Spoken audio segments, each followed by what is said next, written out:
Welcome to star 9 news. Markapuram పట్టణంలోని స్థానిక Khammam centre TDP కార్యాలయంలో మీడియా సమావేశం ఏర్పాటు చేశారు. ఈ సందర్భంగా సాక్షి దినపత్రికలో ప్రచురించిన కందుల ఇంట్లో టికెట్లు వంట అని సాక్షి పేపర్ ప్రచురించిన దానిపై కందుల రామరెడ్డి మార్కాపురం ఓటర్ల క్లస్టర్ ఇన్ఛార్జ్ సీఎం జగన్మోహన్ రెడ్డిపై ధ్వజమెత్తారు. రాష్ట్ర ముఖ్యమంత్రి జగన్మోహన్ రెడ్డి తన సొంత బాబాయిని చంపించిన వ్యక్తి తన సొంత చెల్లెలే భయపడి కాంగ్రెస్ గూటిలోకి చేరి పీసీసీ అధ్యక్ష పదవిని చేపట్టారు. ఆమె సంధించే ప్రశ్నలకి సమాధానం చెప్పలేని రాష్ట్ర ముఖ్యమంత్రి జగన్మోహన్ రెడ్డి రాజారెడ్డి రాజ్యాంగాన్ని నడిపిస్తున్న రాష్ట్ర మహిళలను మీరు రాష్ట్ర మహిళలను ఎలా కాపాడుతారని ప్రశ్నించారు. మీరు చేస్తున్న పరిపాలనపై మేం ప్రశ్నిస్తే ప్రతిపక్షాలని అక్రమ కేసులు పెట్టే రాష్ట్ర ముఖ్యమంత్రి మొదటిసారిగా చూస్తున్నామన్నారు. రాజకీయ నాయకులను ఒక చోట నుంచి ఇంకో చోటికి ట్రాన్స్ఫర్ చేసే ముఖ్యమంత్రి ఇదే మొదటిసారిగా చూస్తున్నామని అన్నారు.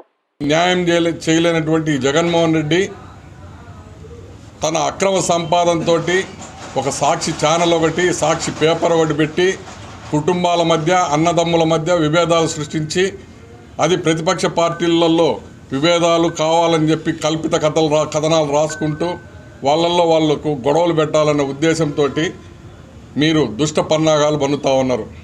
మీ పన్నాగాలకు పడాల్సిన అవసరం మాకేం లేదు. మా నాయకుడు నారాయణ రెడ్డే, రేపు రాబోయే ఎన్నికల్లో నారాయణ రెడ్డే పోటీ చేస్తాడు. మేమందరము నారాయణ రెడ్డి విజయానికి గట్టిగా కృషి చేస్తాము. ఆయన్ను తిరిగి ఈసారి మార్కాపూర్ కేంద్రంగా జిల్లా సాధించాలన్నా, ఈ ప్రాంతంలో వెలుగొండ పూర్తి కావాలన్నా ఇక్కడ నారాయణ రెడ్డి గెలుపు చాలా అవసరం. ఇక్కడ ప్రజానికానికి అది ప్రజలందరూ గుర్తించారు. అఖండ మెజారిటీతోటి నారాయణ రెడ్డి గారిని ఖచ్చితంగా గెలిపిస్తారు.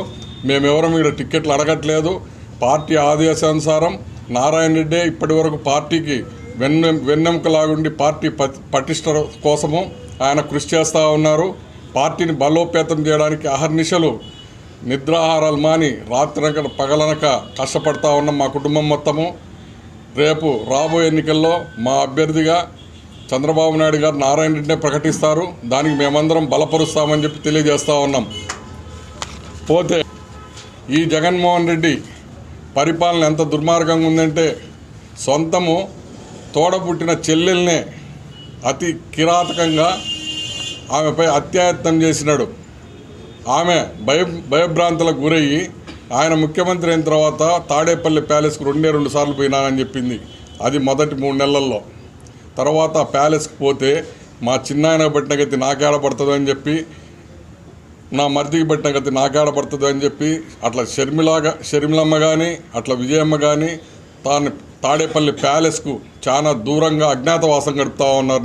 మొన్నటి వరకు వాళ్ళు హైదరాబాదు వనవాసం పోయినట్టుపోయి హైదరాబాదులో అక్కడ అల్లుడి పంచం చేరింది విజయమ్మ.